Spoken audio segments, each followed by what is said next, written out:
Ok, galera, então vamos lá. Antes de eu continuar meu conteúdo, certo? E nós trabalharmos aí o conteúdo que foi destinado para hoje, para o terceiro ano, alguns avisos importantes, tá, pessoal? Primeiro, se você não terminou ali o seu portfólio, por favor, termine seu portfólio o mais rápido possível, tá? E envie, entregue conforme as orientações da coordenação, tá? Você não vai entregar nada para mim separado. O meu portfólio, as minhas questões de portfólio estão junto com as que a coordenação enviou e você vai seguir as instruções da coordenação.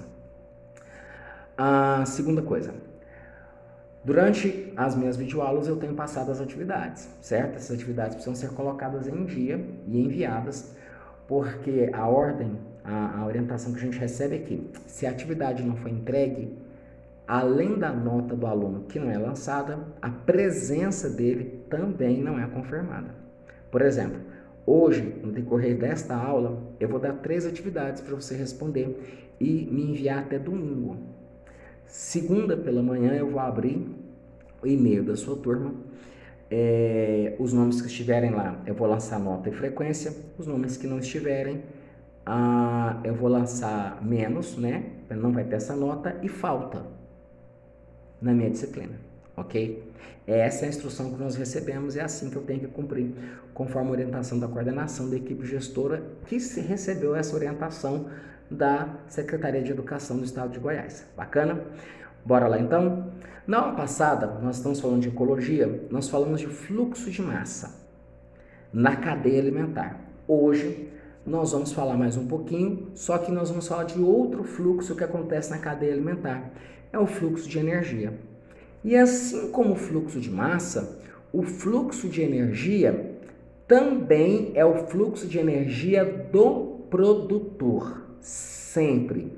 Independente se é fluxo de massa ou fluxo de energia, é sempre do produtor da cadeia.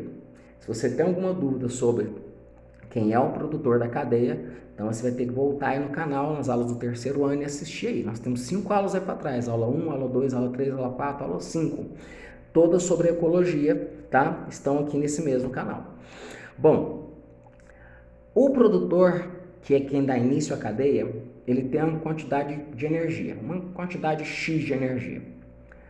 Quando o consumidor primário vai lá e come o produtor, o consumidor primário só consegue absorver 10% da energia do produtor.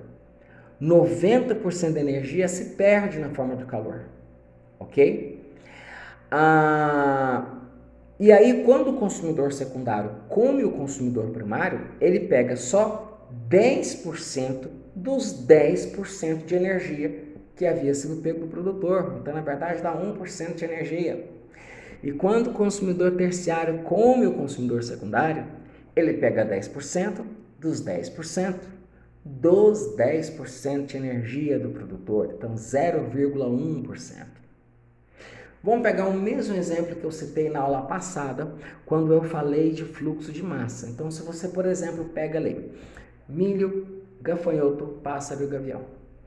O milho tem a quantidade X de energia. Quando o gafanhoto come o milho, ele dá conta de absorver só 10% de energia do milho.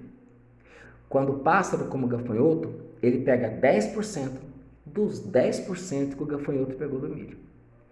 E quando o gavião come o pássaro, ele pega 10% dos 10% dos 10% de energia que vieram do milho.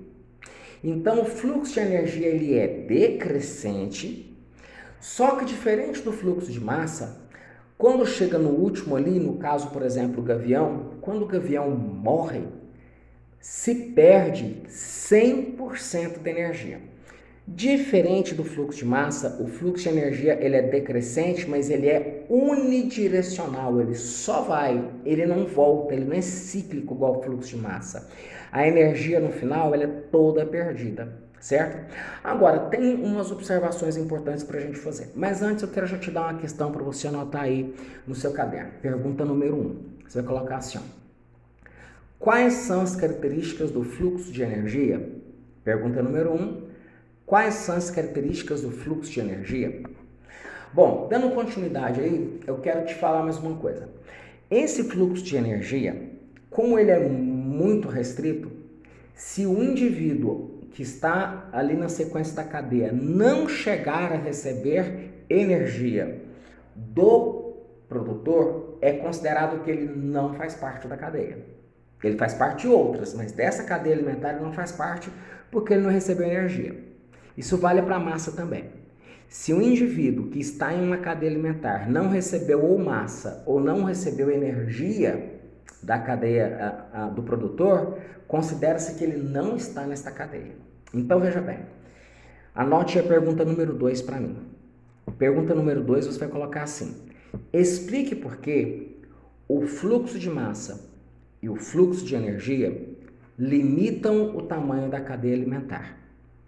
Explique por que o fluxo de massa e o fluxo de energia limitam o tamanho da cadeia alimentar. Você vai conseguir assistir nessa aula, mas vai precisar assistir a aula 4 também, que eu falei de fluxo de massa para responder essa questão. Para a gente finalizar, eu quero te explicar uma coisa. Essa quantidade de energia que tem no produtor, ela depende um pouco, ela depende de 2 fatores. O primeiro fator é de quem é esse produtor. Por exemplo, milho tem muito amido, e amido é carboidrato, então tem muita quantidade de energia. Então vai chegar mais energia lá na frente porque milho tem muita energia. Um alface, por exemplo, um capim já não tem tanto. A segunda coisa depende de quem é o consumidor primário. Quem é que come esse produtor? Porque, por exemplo, se você pegar um hipopótamo ou um boi, eles comem capim. Você vai falar assim, poxa, mas capim tem pouquíssima energia. Na verdade, capim, ele até tem energia na forma de celulose. Só que nem todos os animais conseguem digerir celulose. O boi e o hipopótamo, no estômago deles, tem protozoários que digerem essa celulose para eles. E quando você digere celulose, você acaba convertendo isso numa grande quantidade de glicose.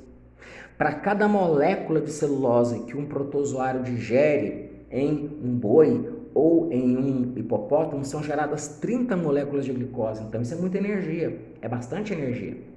Então vai depender de qual produtor é, se ele tem ou mais carboidrato, para saber se ele tem muita energia ou não, e vai depender também de quem é esse consumidor primário, se ele consegue retirar o máximo de energia possível desse produtor ou não. E aí vem a sua terceira e última questão, que você vai anotar aí e vai colocar assim, ó, de quais fatores depende a quantidade de energia do fluxo na cadeia? De quais fatores depende a quantidade de energia no fluxo da cadeia? Ficou fácil porque eu acabei de explicar isso. Pessoal, até a nossa próxima aula, ok? Fiquem com Deus, Deus abençoe e a gente se vê na quarta-feira.